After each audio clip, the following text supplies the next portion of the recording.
Le boycott, seule option qu'il reste quand la concertation n'est pas de mise. Et ça, on aurait dû le savoir. Sous emprise, le public est séduit. Mais je te le dis, ton projet est un flop annoncé. Borné, avorté, sans surprise, ouais. Électoraliste, autoritariste. 2 ans de pandémie, 2 ans de restrictions, 2 ans de yo-yo dans nos vies. Et vous, comment ça va ? Comment ça va, Pas mal. On a hâte d'être en été quand même. On fait ce qu'on peut, quoi. Et on fait ce qu'on peut, oui.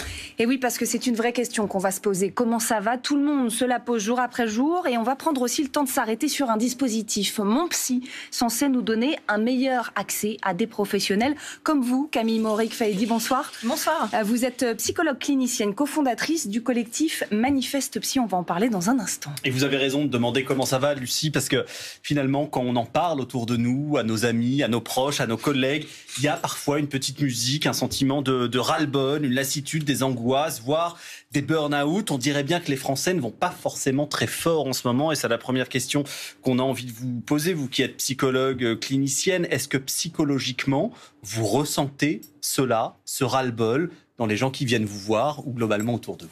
Oui, effectivement, c'est ce qu'on disait. En fait, il y a la vague Covid et les vagues Covid qui se succèdent, mais il y a aussi la vague psy, qu'il ne faut pas négliger et qui en ce moment devient un peu un raz-de-marée et qui risque de continuer en tsunami en fait. C'est-à-dire que les Français ne vont pas bien, la santé mentale des Français se détériore, on a de plus en plus effectivement de tentatives de suicide.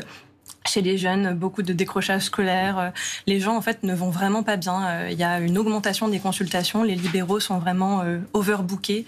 Idem, en fait, dans les institutions, à l'hôpital public, dans les CMP, c'est vraiment un tsunami, en fait. Là, vous parlez de tentatives de suicide, de choses très lourdes, ouais. Mais il y a aussi la petite lassitude du quotidien. Ça aussi, ça fait partie d'un problème de santé mentale des Français. Vous l'incluez dedans, le petit ras-le-bol dû à l'hiver, dû au Covid, dû à tout ça ? Alors, un petit ras-le-bol, du coup, c'est pas un problème de santé mentale, c'est plutôt une fatigue psychique qui est aussi liée à la pandémie et liée à tout ce qu'on traverse à l'heure actuelle.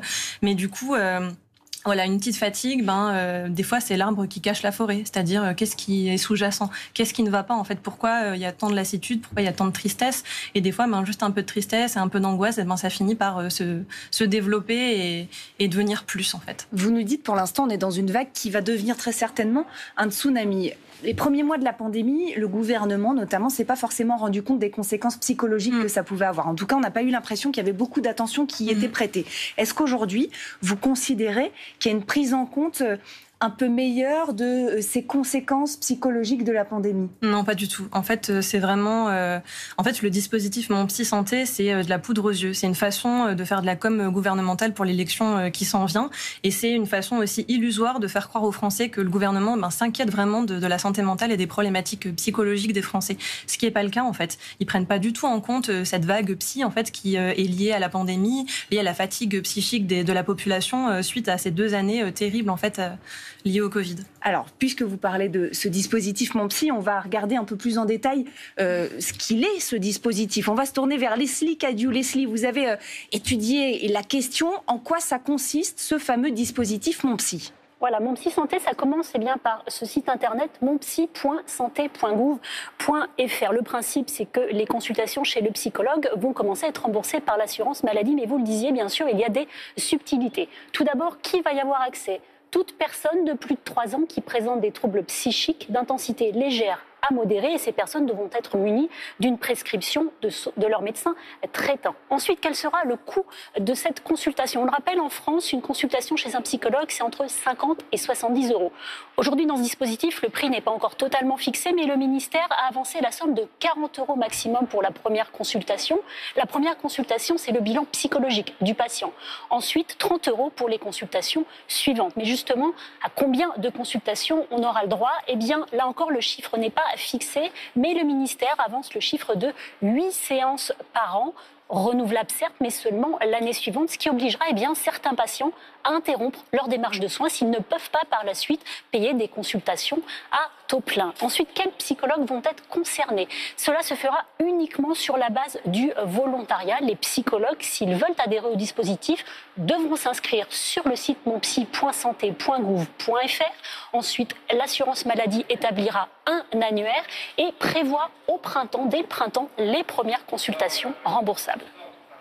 Merci beaucoup Leslie Cadiou pour ces explications. Quand on voit cela, Camille Mohorik-Fahedi, on a quand même la sensation que le gouvernement prend à bras-le-corps le tsunami dont vous parlez et le sujet dont vous parlez. On ne peut pas tout à fait dire qu'ils ne font rien.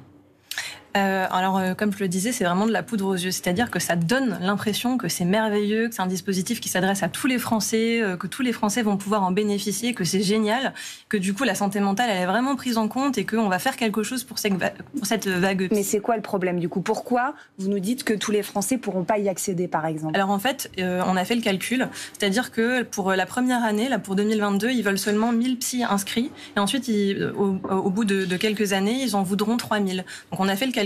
Ça veut dire qu'il faut recevoir des patients à la chaîne, comme dans une usine. Il faudrait entre 15 et 20 consultations par jour, enchaîner les patients en 30 minutes, même pas, et pour couvrir un peu plus de 0,5% de la population française. En fait, il y a des critères d'inclusion et d'exclusion à ce dispositif Mon Psy, et tous les patients que les psychologues libéraux ou même les psychologues dans les institutions, du coup, qui sont en attente dans les CMP, doivent recevoir, ne pourront pas être inclus dans ce dispositif à cause des critères d'exclusion. Alors les CMP, juste pour préciser, c'est les centres médico-psychologiques. Quand vous nous dites tous les Français vont pas pouvoir être reçus, Leslie nous disait tout à l'heure, on peut avoir droit à ce Mon Psy, à ces 8 séances, déjà si on a une ordonnance d'un médecin, et ensuite si on a des troubles légers à modérés. Ça veut dire qu'il n'y a pas beaucoup de Français qui sont dans cette catégorie-là? C'est ça. En fait, les Français qui viennent consulter, qui vont chez les psychologues libéraux, qui vont en CMP, c'est pas des troubles légers à modérés. En fait, léger à modéré, ça veut rien dire. Il n'y a pas de petits troubles.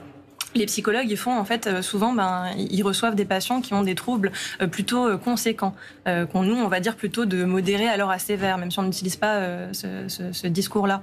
Donc en fait, quasiment personne ne va pouvoir entrer dans le dispositif. Ça va inclure 0,5% de la population française, même pas. Il y a plein de critères d'exclusion en fait, notamment si on consomme des anxiolytiques ou des antidépresseurs, on est exclu du dispositif. Si on a des troubles soi-disant sévères, on est exclu du dispositif. Donc un burn-out trop sévère. On a été victime de violences conjugales, on est victime de maltraitance familiale, rejeté du dispositif. On consomme des substances, de l'alcool, des substances psychoactives, de la drogue, rejeté du dispositif. Dès que vous vivez en fait finalement une grande souffrance, vous êtes rejeté du dispositif parce que c'est pas considéré comme léger à modéré. Mais ça veut dire quoi? Que ces personnes-là, elles pourront pas être prises en charge, ou ça veut dire qu'elles seront prises en charge à leurs frais et si elles font la démarche? C'est ça. Elles seront prises en charge du coup soit à leurs frais ou soit dans un CMP avec malheureusement 1 an à 2 ans d'attente à l'heure actuelle. Si vous voulez, on fait payer aux libéraux la casse du service public. Le service public ne va pas bien, l'hôpital public souffre, les CMP sont dans la misère. Il y a peu de renouvellement de postes suite à des départs. Les conditions de travail et d'embauche sont vraiment catastrophiques. Les psychologues hospitaliers sont vraiment finalement malmenés par toutes les mesures gouvernementales. Il n'y a pas eu de revalorisation des salaires depuis plus de 30 ans. Les psychologues hospitaliers n'ont pas été revalorisés par le Ségur 2 de la santé. Du coup, ces CMP sont vraiment en souffrance en fait. Et c'est pas que les psychologues finalement, c'est tout le service public et tout l'hôpital public. Vous pensez que c'est une volonté du gouvernement de mal faire les choses ou que finalement c'est une méconnaissance? Parce que vous parlez presque de maltraitance du coup de votre secteur. Ça vient d'où d'après vous? Alors c'est pas une méconnaissance parce qu'on les a alertés. On a eu des réunions avec eux. Notre collectif, le Manifeste Psy, on a été reçus à l'Élysée. On a été reçus par des gens du ministère de la Santé. On a fait des zooms avec eux. On ne fait que leur en parler en fait. Il y a aussi le collectif Santé en danger qui alerte avec le docteur Arnaud Chiche et qui alerte sur l'état de l'hôpital public. Nous, on alerte sur l'état des CMP et finalement de la santé mentale à l'heure actuelle dans les services publics et ils font la sourde oreille. Donc c'est pas du tout une méconnaissance en fait. Ils ont dit voilà, c'est comme ça et c'est pas autrement et vous prenez ou tant pis. Bon, le tableau que vous dépeignez n'est pas très réjouissant. On voit qu'il y a encore énormément de chemin à faire et de choses à accomplir. Michel Monpontet nous a rejoint. Bonsoir Michel. Bonsoir Adrien. Vous avez posé votre œil sur cette santé mentale dont nous parlons aujourd'hui et on va peut-être tout simplement commencer avec vous par faire un petit panorama de cette situation aussi. Alors, si ce que vient de dire Madame est absolument terrifiant, ce que je m'apprête à vous dire ne va pas vous faire remonter le moral. Je vais vous parler de l'état de la psychiatrie en France, c'est-à-dire des maladies lourdes et où est-ce qu'on en est. Parce qu'il y avait une petite phrase qu'on avait l'habitude de dire, quand l'hôpital va mal, la psychiatrie va très mal. L'hôpital va très mal et donc la psychiatrie française est actuellement en ruine. Vous pensez que j'exagère, et c'est assez troublant de penser ça, puisqu'on se dit, comment est-ce possible ? Puisque les troubles psychiatriques touchent en France 12 millions de Français. puisque 60% des Français ont un proche qui a été victime de troubles psychiatriques. Vous savez, dépression, troubles bipolaires, autisme, schizophrénie, c'est très varié. Alors que la psychiatrie, je le rappelle aussi, est la troisième maladie la plus courante chez les Français. Eh bien, l'État et les gouvernements successifs continuent de maintenir sur ce secteur une pression financière et comptable à l'exclusion de toute autre vision. Ils laissent le personnel livré à lui-même. Ce qui veut dire que quand le personnel est livré à lui-même, qui n'est pas suffisamment nombreux, on attache avec des câbles ou avec des médicaments. Bref, ce qui est dramatique à l'hôpital est catastrophique à l'hôpital psychiatrique. Pour prendre en charge les 2 millions de patients suivis par les secteurs psychiatriques, il manque plus de 1000 postes en France, c'est-à-dire 25% des postes du service public. De nombreux territoires en France ne sont plus couverts par des secteurs psychiatriques publics. Et puis les maladies étant lourdes, elles prennent du temps, c'est une grosse dépense. Les secteurs privés, ne se jettent pas dessus pour investir le vide laissé par le secteur public. Sachez encore qu'il n'y a plus de concours particulier pour les psychiatres. Le choix de cette spécialité après le concours d'internat, c'est suivant le classement. C'est-à-dire vous êtes psychiatre parce que vous n'avez pas réussi à être chirurgien.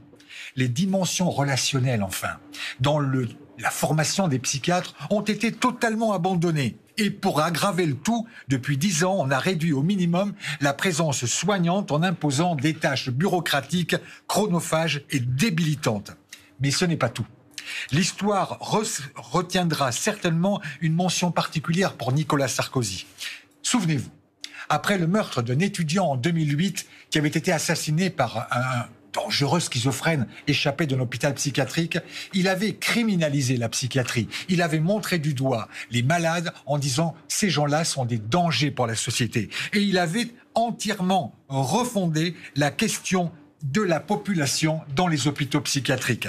Il a déstabilisé gravement et durablement la profession et surtout la perception de ce qu'on appelait populairement la folie dans la conscience collective. Justement, Michel, quand on a tiré ce constat, ça nous interroge aussi sur le regard que nous, tous, la société, portons sur ce qu'on appelle aujourd'hui la santé mentale. C'est un regard, je crois, qui a évolué, mais dans quel sens ? Vous savez, on appelait ça, au début, il y a longtemps, la folie. Maintenant, on est passé à la psychiatrie, puis à la santé mentale. Et quand on cherche sur Internet, maintenant, ça s'appelle plus comme ça s'appelle le mal-être.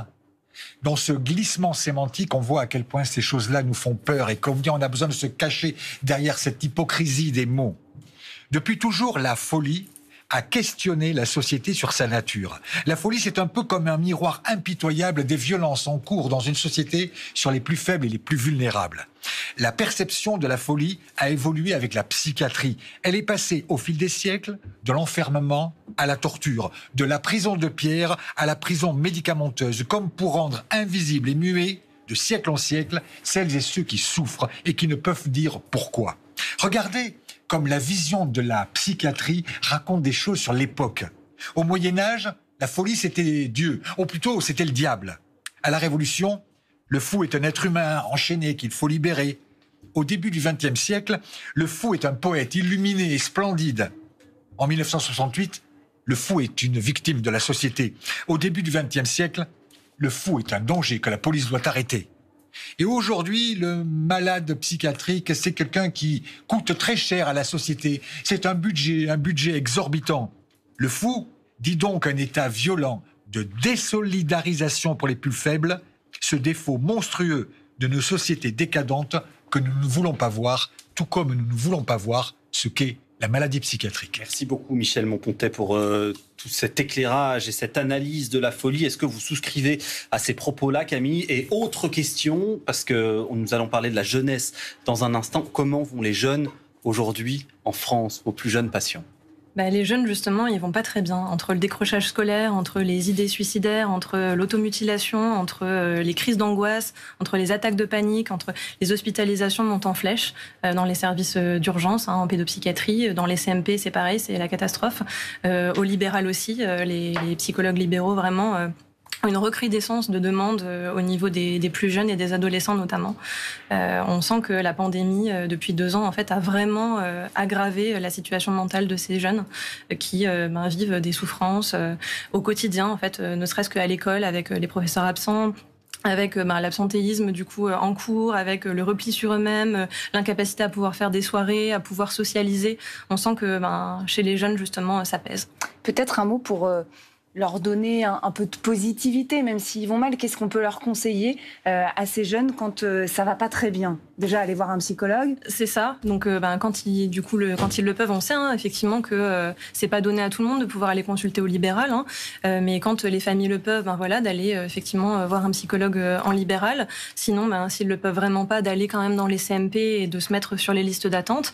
Il y a quand même des CMP qui peuvent recevoir parfois quand la situation est très urgente, justement en urgence. Sinon, il y a les services d'urgence de pédiatrie, de pédopsychiatrie à l'hôpital public qui hospitalisent les adolescents et même les enfants quand ça va pas et qu'il y a une grosse détresse psychologique. Merci beaucoup Camille Mohorik-Faydi d'avoir été avec nous et de nous avoir éclairé sur la situation psychologique et psychiatrique des Français aujourd'hui. Merci infiniment Michel d'avoir posé votre regard, votre œil sur cette question. Le boycott, seule option qu'il reste quand la concertation n'est pas de mise. Et ça, on aurait dû le savoir. Sous emprise, le public est séduit. Mais je te le dis, ton projet est un flop annoncé. Borné, avorté, sans surprise, ouais.